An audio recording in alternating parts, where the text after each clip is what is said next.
Welcome to Blueprints by Symbiotic. I'm Edgar Roth, and today I am thrilled to be joined by Douwe Faasen, co-founder and CEO of Hyve. Just putting data on AWS is not going to work anymore. The world is heading outside of the cloud data centers, but storage very much stayed in it in the same way that it did when it was built in 2006. What was your plan for Hyve in the early beginnings of the project? For trillions to actually be tokenized, for all of the AI having machine-to-machine data flows, like that's the world that Hyve was building for. And decentralization enhances that and makes it a better product. Decentralization has nothing to do with the ideology, but it's more of an engineering principle to make systems work well, where trust is not just a guarantee.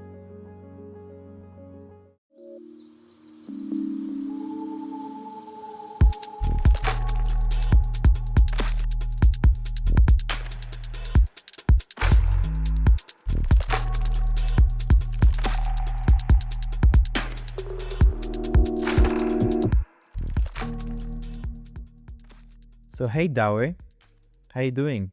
It's been a while. Hello, Edgar. I'm doing good. How are you yourself?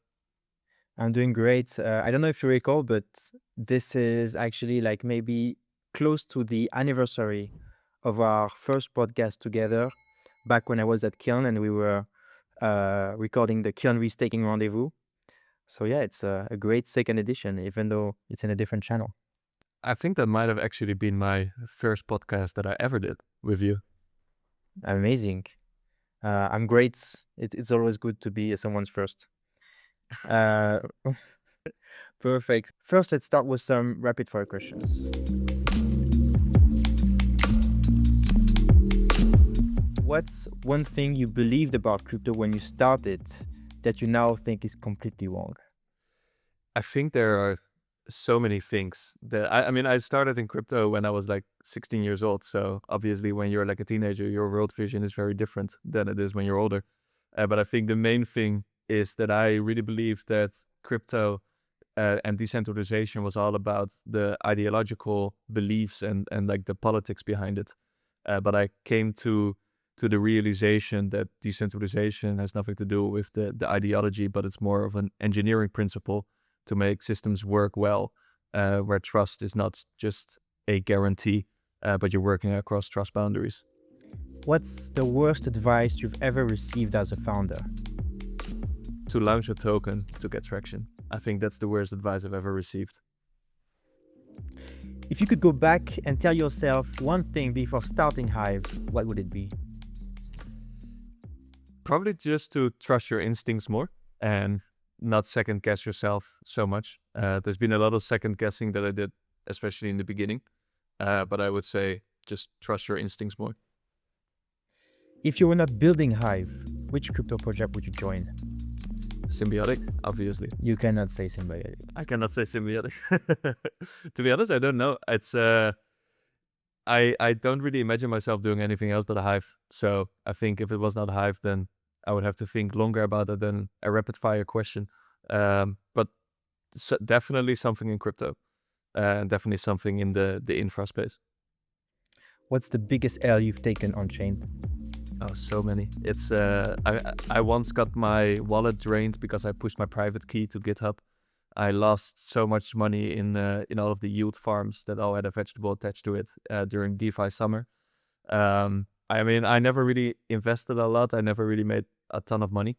So probably my crypto economic my economic contribution to the chain is net zero. But still, it was always an L to see your wallet being drained by a bot just because you push something to GitHub. For sure.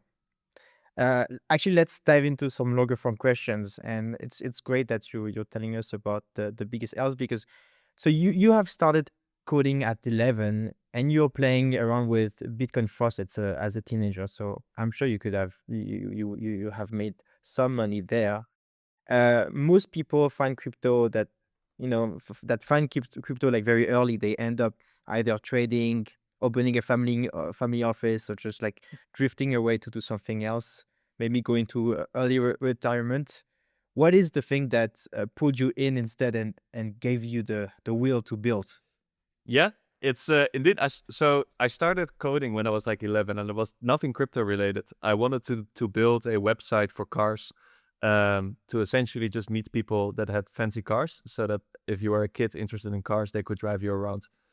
Pretty horrible idea, but I wanted to build it anyway, so that's how I picked up coding, or well, really just HTML, and then after that I picked up on PHP and on JavaScript. And it was, at the end, not so much about the car as it was my obsession with just building shit. Um, and then indeed, when I got like, I don't know, like I was 15 or 16, I discovered Bitcoin in some way.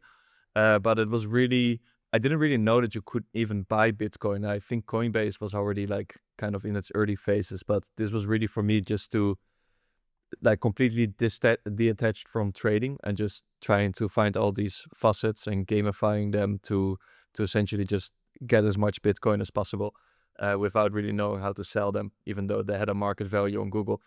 But really, like the main thing for me was that I got into trading like later as well, especially with Ethereum, but never really to a big degree. But to me, trading is very reactive, while with building stuff, you always were creating something, so it's more proactive.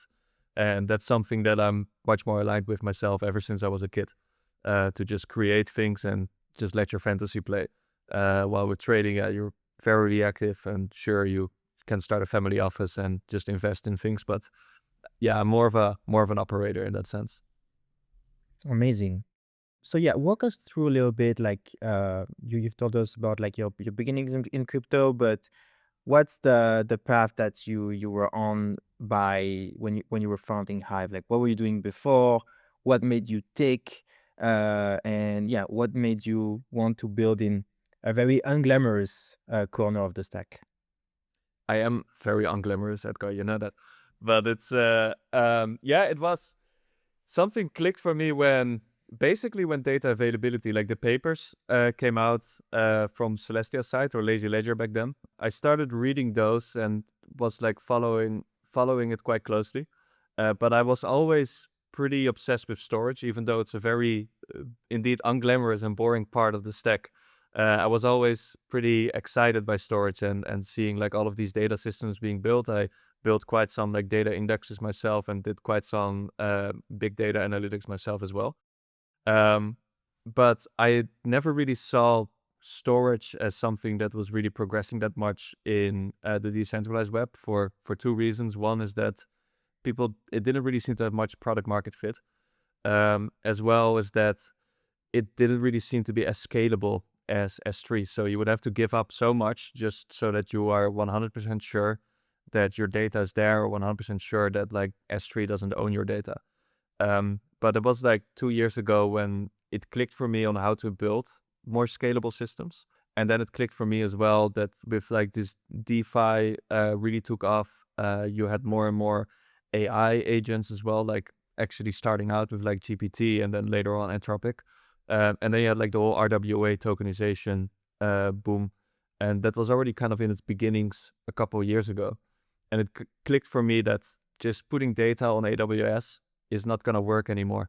Like there's a certain data gravity with that. There's a certain trust assumptions with that just won't work into the world that we're heading into. Like the world is heading outside of the cloud data centers, but storage very much stayed in it in the same way that it did when it was built in 2006. Super interesting. And yeah, there's always a moment where it goes from interesting idea to I'm actually going to do this. And so you talked about like the lazy ledger papers and so on. Can you walk us through like how you really like thought out like Hive as like an early competitors to these initial other DA layers? Like we can talk about Celestia. There's also EigenDA, but there's Ethereum itself. What do you think Hive? What was your plan for Hive in the early beginnings of the project?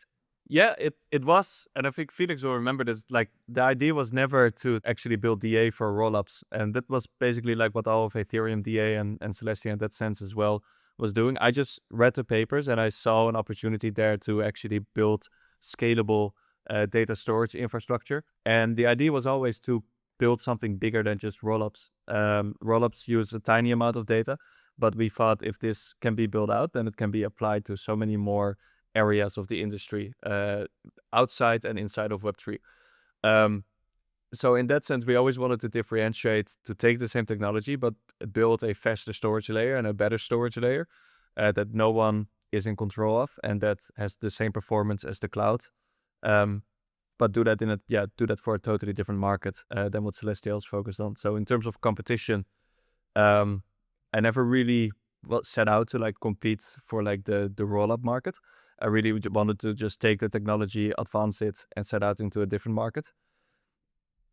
Yeah, and that's basically what we're doing now. So it's not really that we are competitive or anything like that. I mean, you are competing with Amazon S3 in that regard. Yes. So we take on those big boys.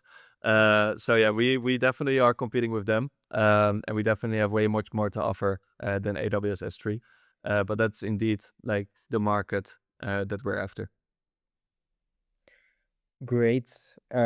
Talking about like infrastructure and crypto in general, decentralized infrastructure. One thing that's interesting to me is that I think if we were talking like 10 months ago or maybe in 2024, uh, everybody was speaking about the fact that it was actually like super easy to invest in the infra layer. People in crypto were even complaining that VCs were only investing in infra, in L1s, in other like parts of the stack, and not on apps themselves. And actually, like fast forward in 2026, it seems that like the biggest revenue generating parts of crypto seem to be, at least today, the applications. Like we can talk about pump firm, polymarket, hyperliquid. How do you see like this evolution, and how do you make the Hive story like fit this changing narrative? Yeah, I'm not that concerned about narratives, to be honest. Indeed, like if you went on crypto Twitter, like maybe 12 months ago or maybe even longer, like the primary thing was let's fund more applications because we need more applications.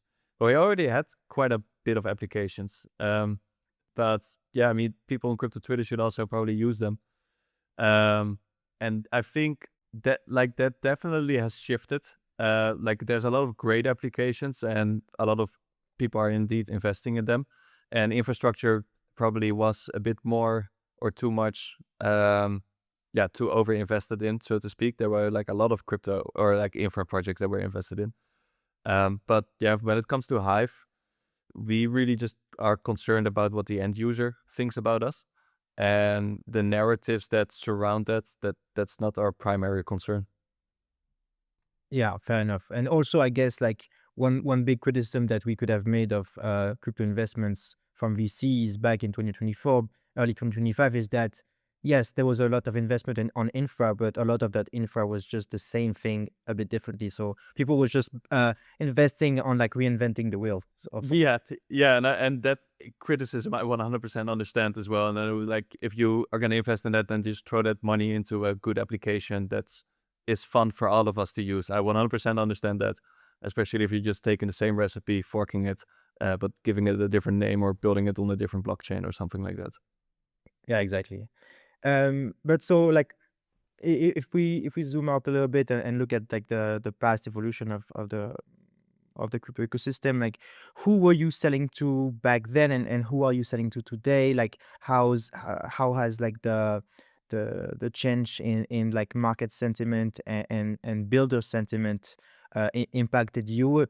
Like who do you sell to nowadays, and what matters to these guys the most?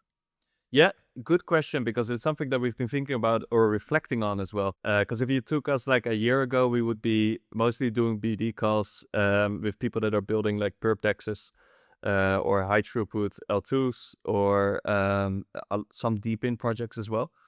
And this has really changed right now. Now we're really just focused on two areas, neo finance or RWAs, and then agents. So AI agents, and I wouldn't call it like autonomous agents, but basically anyone building with AI, and that doesn't even have to be crypto X AI.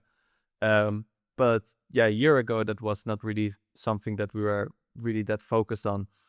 And that has changed for us as well, specifically because from the builder side, the people that we see getting really excited about what we're building and like the value that it provides, it's the people that are building within like the AI space. And then on the other side, you also got more of the institutional side that's also very excited to get on chain. But that has completely shifted since like last year, where you had like a ton of very excited people building a ton of different L2s or different kind of on-chain applications. Or like 2 years ago when you had like a lot of people building like these NFT applications. Like this has completely shifted where the builders inside of crypto definitely seem to have like moved towards different directions, whether that's like AI or going even heavier onto the DeFi side or going even a little bit outside of DeFi, going into like the RWA side. It's interesting. And yeah, like going back to the second part of my question, like what is the thing that matters the most to these new like Mm. these new stakeholders?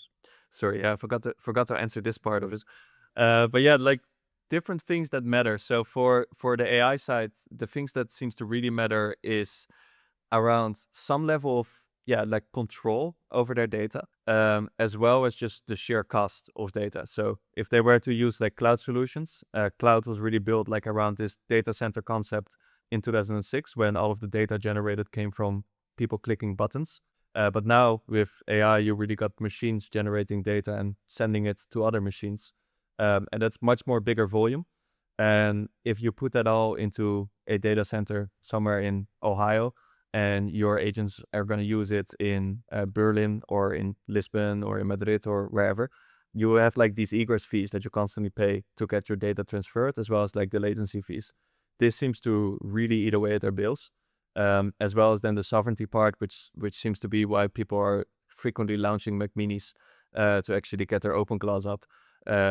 One part of it is obviously like Mac Minis are cheap or relatively cheap. And the other part is as well that they don't want their critical workloads to run into a computer that they don't physically are in control of. And then you got as well, which kind of overlaps with that, but on the RWA side, the verifiability part and the part where no one is really, some people are accountable for the data, but nobody is really responsible for the data, so to speak.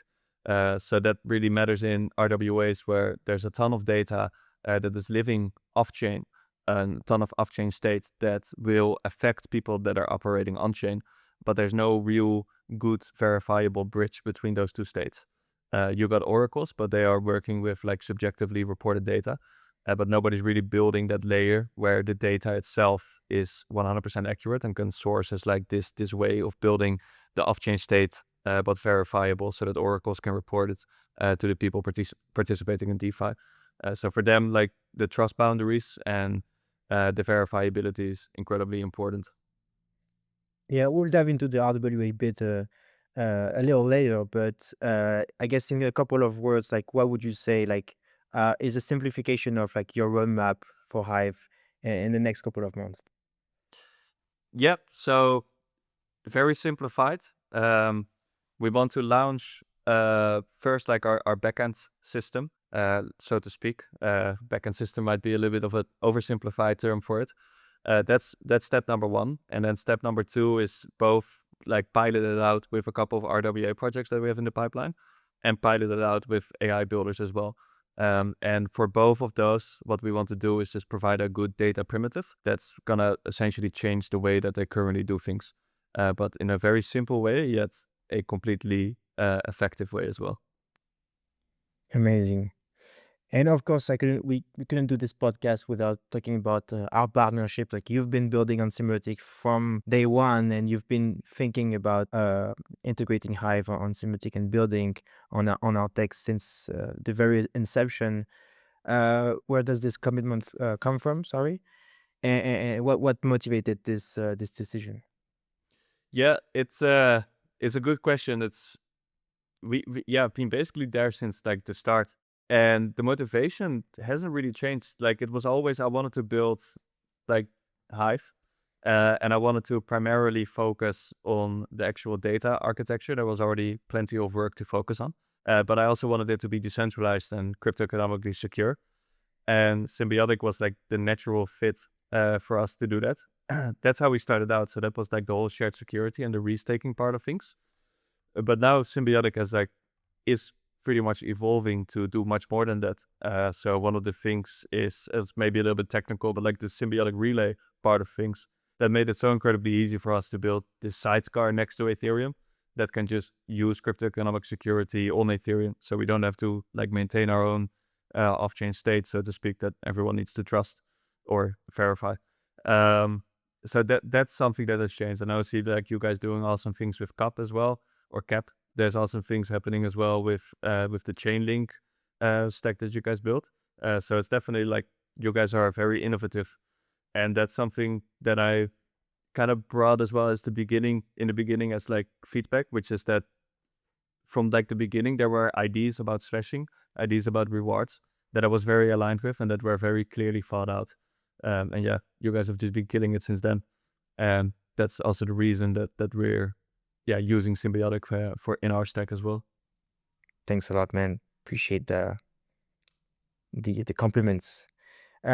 Just want to have your take a little bit about like what's been going on in crypto like lately, recent developments in the ecosystem on the builder side. Like one thing that stood out to me like in the last couple of days is that Tally shut down their DAO platform, which is kind of a high signal, and their goodbye message was basically like the decentralized future we wanted has not materialized, and the market is moving to institutions, custodial structures, centralized sequences. um, a lot of builders who believe the same things as you have quit. Like, were they just like pepper-handed? I guess in terms of mentality, like why haven't you quit? Yeah, I wouldn't call them paper-handed at all, and I don't want. They're awesome builders. Like the people behind Tally are awesome, and there's awesome products as well that indeed in like the last year have shut down because well the world around them has changed and they weren't building for that world, so they didn't see another way out.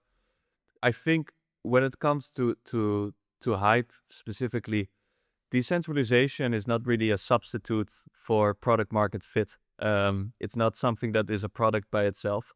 But what it can do though is enhance your product market fit.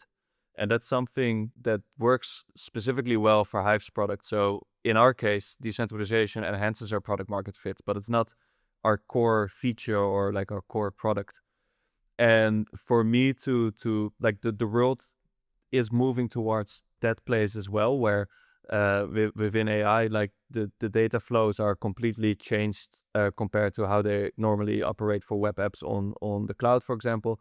On RWAs, this world is completely changing. So I would be foolish to not or to pivot now, while for Hive, like the world is actually heading into the direction that we're building for. So for trillions to actually be tokenized, for all of the AI having machine-to-machine data flows, like that's the world that Hive was building for. And decentralization enhances that and makes it a better product than our centralized counterparts. But yeah, that's the world that we're heading to. So yeah, I'm not giving up or giving the towel into the ring or however you say that in proper English, because the world that we're building for is materializing. Fair enough. And I mean, decentralization this definitely has a cost. So like when does it make sense for this cost to be paid? Is it because it's saving costs elsewhere? Is it because it's enabling like regulatory arbitrage, which is like in many ways like what enabled Bitcoin, what enabled poly market, what enabled hyperliquid? From your perspective, like what is it enabling you that you wouldn't be able to do like in a centralized manner, beyond the censorship resistant aspect? Yeah, I think when it comes to decentralization as a cost, yes, but the cost should never be user experience. I think that's step number one. I think that's what a lot of people have gotten wrong in the past. Where I mean, the user flow and the UX is sometimes really bad, especially for more normal people to get onboarded. But in our case, yeah, the cost of decentralization for us, what it really brings is just the scale of things. So we can reach into regions that normally would be underserved. We can make sure that the global availability and the global latency is very low, or the global availability high, the latency very low. There's many things that we could do that the centralized counterparts could not do. We can make sure that there's no single party that just owns all of the data. And for us, that means massive opportunities in the spaces that I mentioned before. So like in the RWA space, in the AI space, these are all features that they are after and that they would be willing to pay for.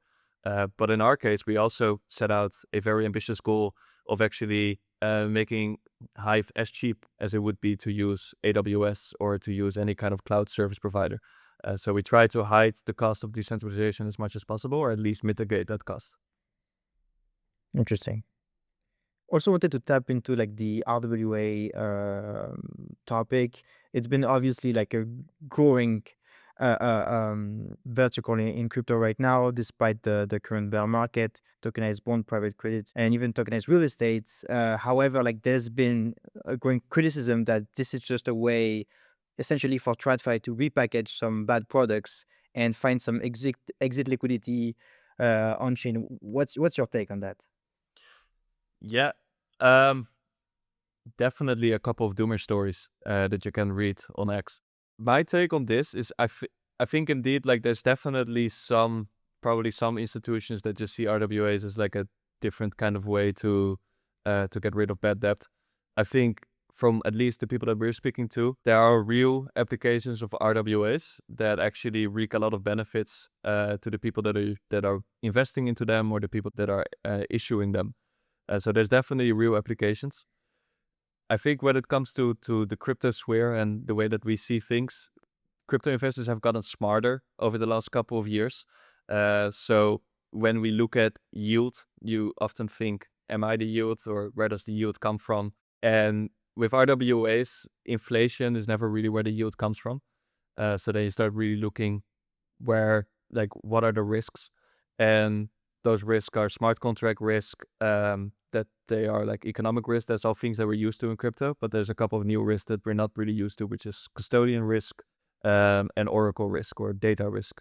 And for those last two, what you really need is like this real-time verifiability of the custodian of like the off-chain state. And for the oracle risk to get smaller, you actually need to have vetted data that's not subjectively reported by the people that you're accusing of dumping bad debt on you.